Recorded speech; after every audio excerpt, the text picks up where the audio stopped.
Hello and welcome to another edition of As the Blade Turns. My name is Dave Leese, and for those of you who are new here, please subscribe below.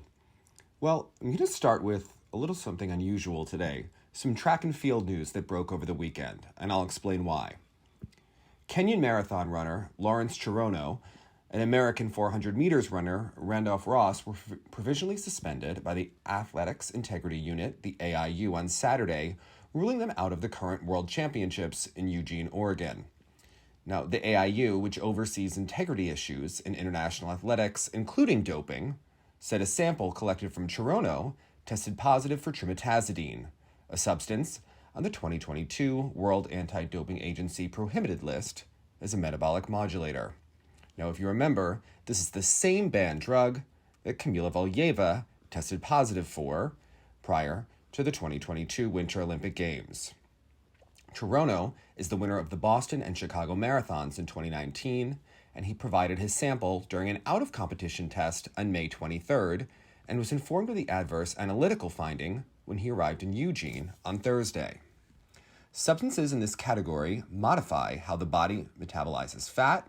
It is approved for the use in some countries to treat chest pain stemming from a lack of blood supply and oxygen to the heart, the AIU said in a statement.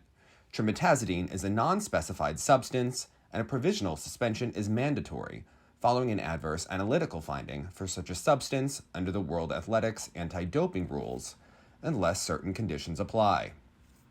Now, the American runner in question, Randolph Ross, was also suspended, but it wasn't for trimetazidine. He is not being discussed in as much depth here because he was suspended over his conduct during the course of an investigation into his potential whereabouts, which is always a problem under WADA. This impacts trimetazidine.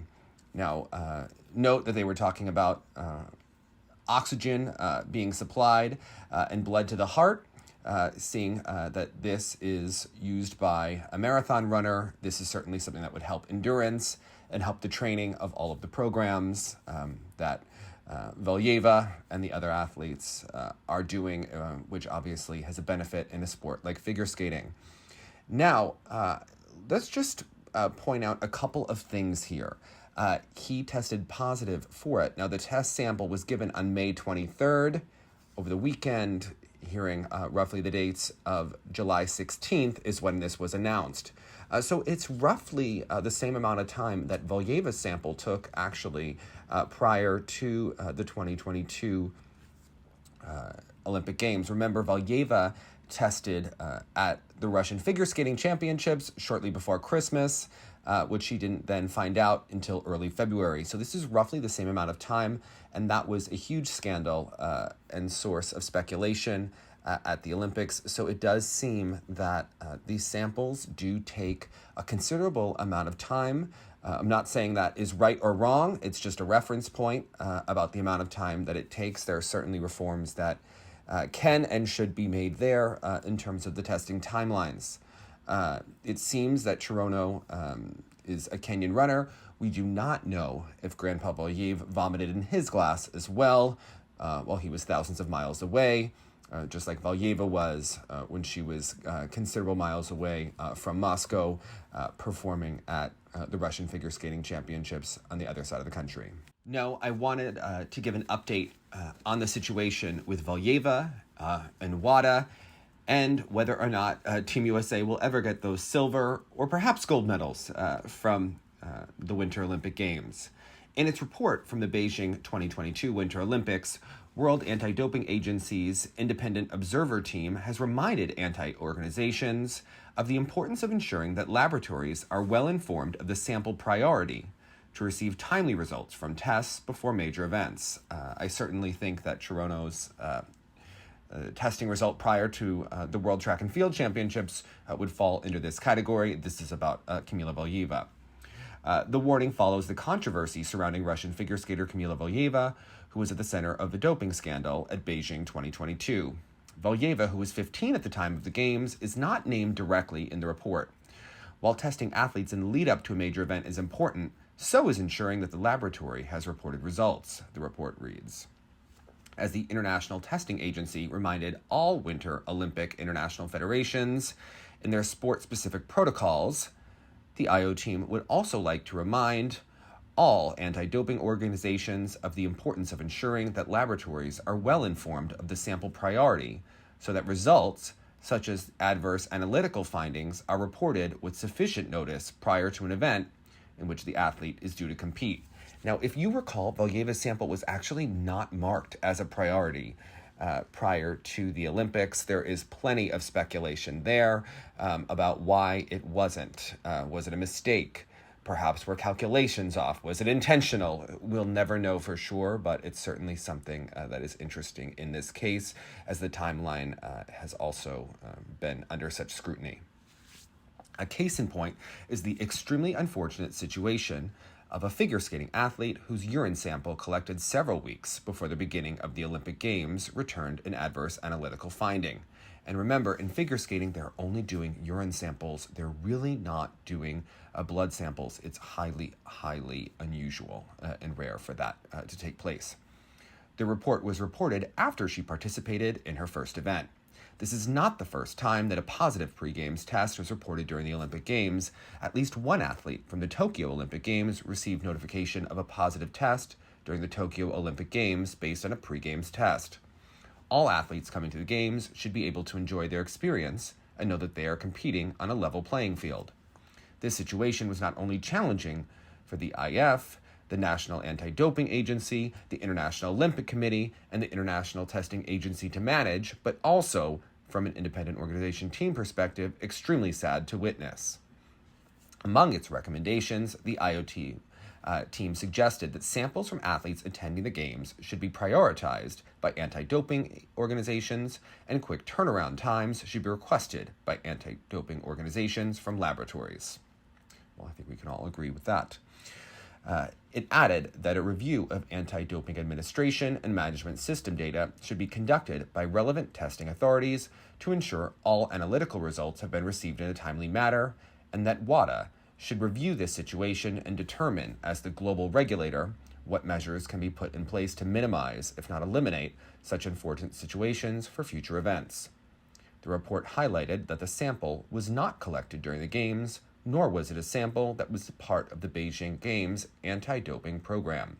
The IO team was kept informed, but procedures were outside the scope of the IO team's mandate and observations under the applicable rules in place for the Beijing Games. Not our fault, is what they're saying. After helping the Russian Olympic Committee to team figure skating gold, it emerged that Valieva had returned a positive drug test containing the bad substance trimetazidine in a sample provided on December 25, 2021, although this was only reported by a WADA-accredited laboratory in Stockholm on February 8th. The team figure skating gold still has an asterisk alongside it, with RUSADA given until August 8th to investigate the case and reach a decision. Valieva was only cleared to compete in the women's singles event by the Court of Arbitration for Sport, which opted against reimposing a provisional suspension for a failed drug test. Processing delays at the laboratory in Stockholm were blamed on staffing problems brought out by the COVID-19 pandemic, but the CAS panel accused anti-doping authorities of a failure to function effectively at a high level of performance and in a manner designed to protect the integrity of the operation of the Games. During the Games, WADA said that RUSADA had failed to flag Valieva's sample as a priority and claimed that the CAS panel had decided not to apply the terms of the World Anti-Doping Code. WADA's IO program has ran since the Sydney 2000 Olympics. The team for the Beijing 2022 was chaired by Hitesh Patel. He is from the United Nations Educational, Scientific, and Cultural Organization International Conference Against Doping in Sport. It was tasked with providing an independent review of all aspects of the anti-doping program at the Games. The report concluded that the IO team was impressed by the anti-doping program implemented for the Beijing Games and congratulated the IOC, the ITA, Beijing 2022, the Beijing Laboratory, the CAS, and all other stakeholders who contributed to the success of the anti-doping program and to protecting the integrity of the Games.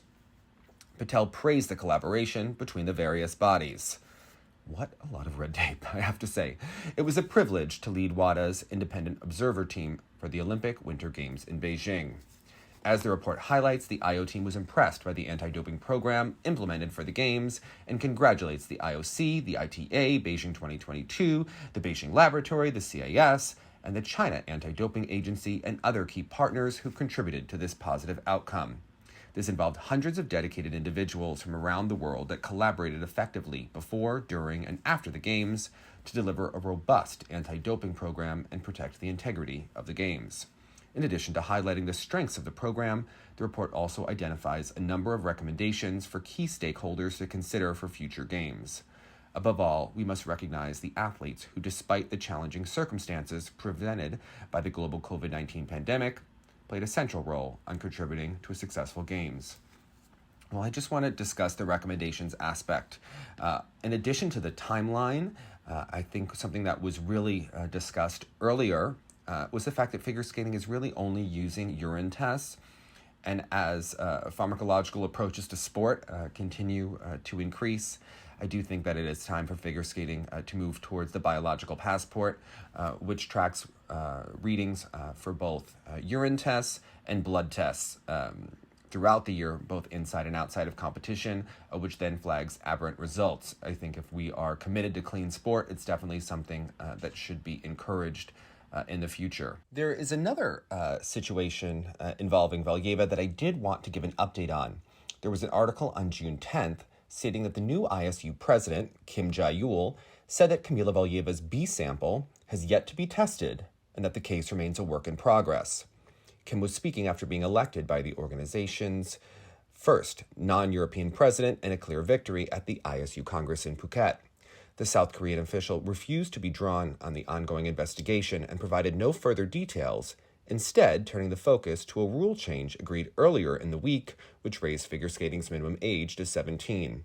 Valieva was 15 at Beijing 2022, where she helped the Russian Olympic Committee win a team gold medal, but a medal ceremony for the event has still not taken place after it emerged that Valieva had failed a pre-Winter Olympics drug test. When asked whether he or the ISU had received any further information from WADA about Valieva, Kim simply replied, "We have not." Kim instead stressed that we need to do everything we can to protect and develop our athletes. Following a legal battle, Valieva was cleared to compete in the women's singles at Beijing 2022 with an asterisk placed next to her name in the standings. Valieva, who holds the world record for the best total score, led after the short program but fell several times in the free skate and ultimately finished fourth. The 15-year-old was in tears, and the IOC president, Thomas Bach, was among those left very disturbed by what they saw. RUSADA has been given until August 8th, 6 months from the time it was informed of Valieva's positive test, to investigate it and reach a decision on punishment. Any decision could then face legal consequences at the Court of Arbitration for Sport. Kim, the 12th ISU president, also faced questions over the organization's stance on Russia after the Congress voted to extend the suspension of Russian and Belarusian athletes from international competitions, but they did allow officials from the two countries to stand in elections. The ISU will stick to the decision made by Congress, Kim said. Russian Alexander Kabalko was elected to the ISU Council, but Vice President Alexander Lawerence departed after passing an age limit of 75. Kim was keen to focus on other topics, including his own election at the ISU's first non-European president, which he believes reflects how open-minded and progressive we are as an organization. I did just want to point out that once RUSADA gives a ruling on August 8th, it will then go to the Court of Arbitration for Sport, which will be another delay. That is still not necessarily going to determine what happens with the medal ceremony. So we are really looking at potentially a year, if not longer, before the medal ceremony situation is resolved for the Winter Olympic Games in February of 2022. Now, over the weekend, a Russian journalist posted on Telegram that Eteri Tutberidze was married in Las Vegas, in the same county where Diana Davis and Gleb Smolkin were married in March of 2022. Eteri married her former show skating partner, Nikolai Apter, in 1995. Now, this is potentially intriguing, as it remains to be seen, and it really emphasizes the question, is Eteri Tutberidze a permanent resident in the U.S.? Does she own any property in the U.S.? It is speculated that they may own an apartment in Florida. One also has to wonder, was she ever a citizen?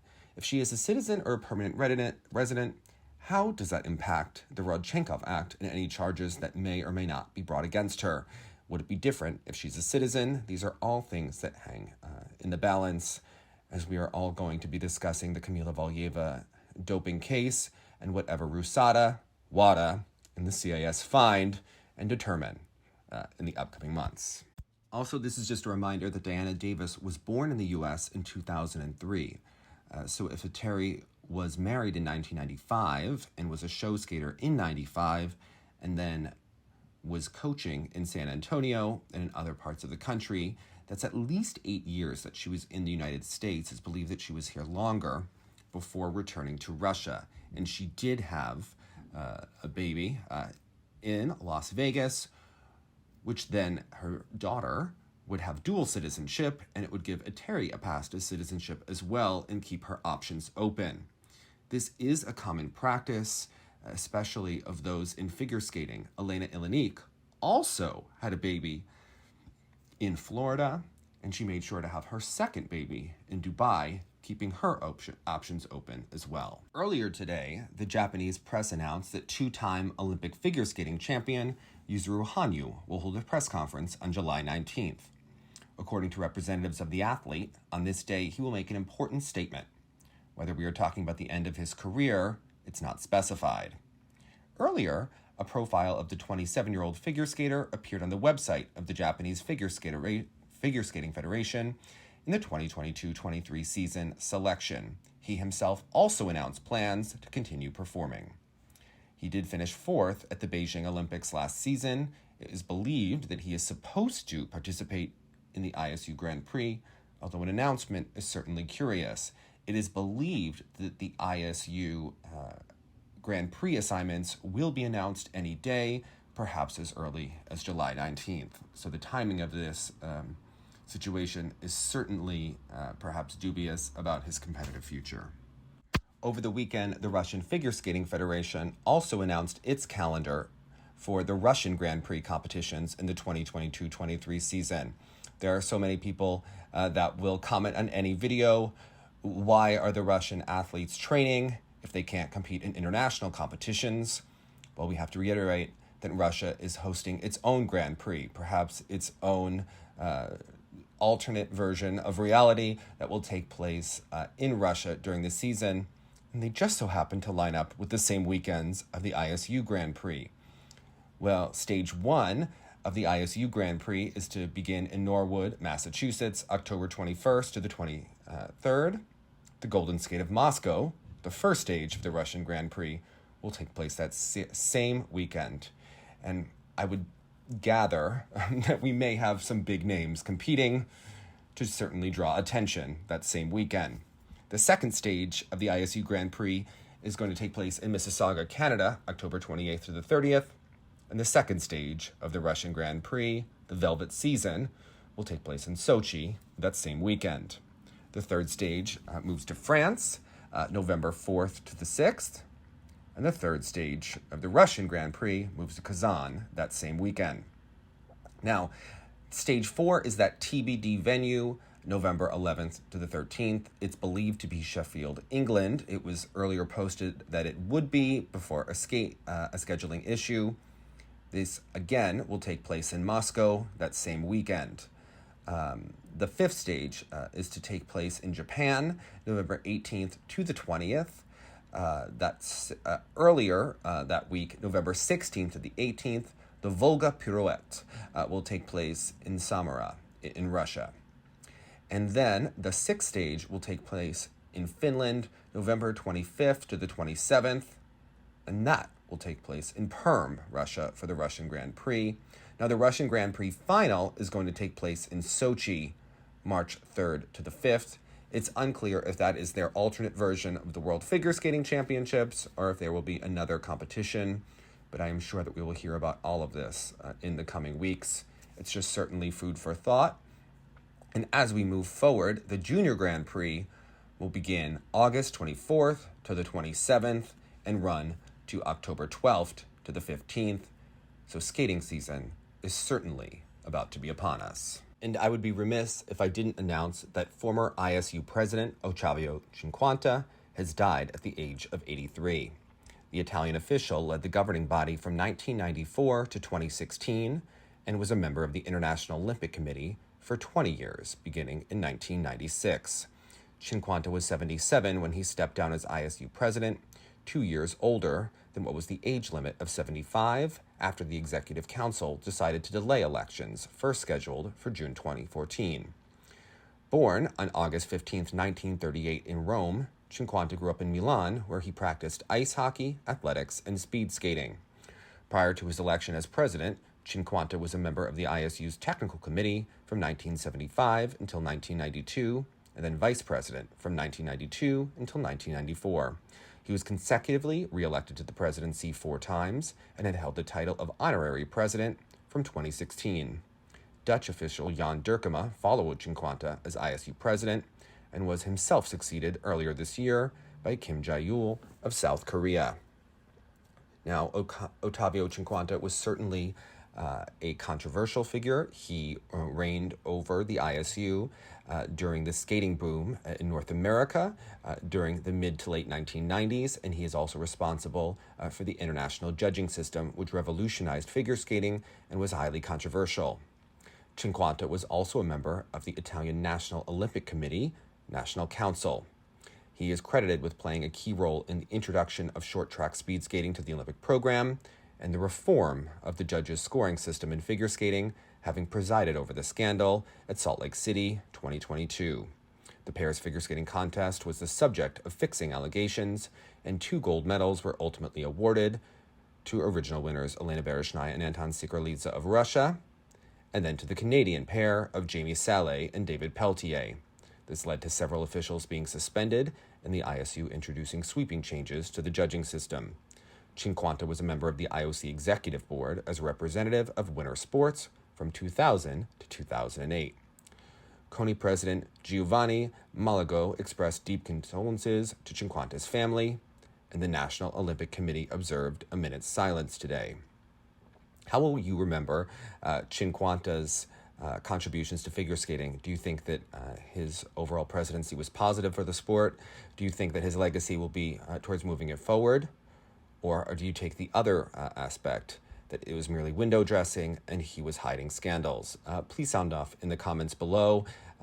Certainly opinions of Cinquanta have been numerous and really evolved over the years. Thank you so much. We'll see you tomorrow, hopefully, for Yuzuru Hanyu's announcement and perhaps the ISU Grand Prix Assignments. Bye now.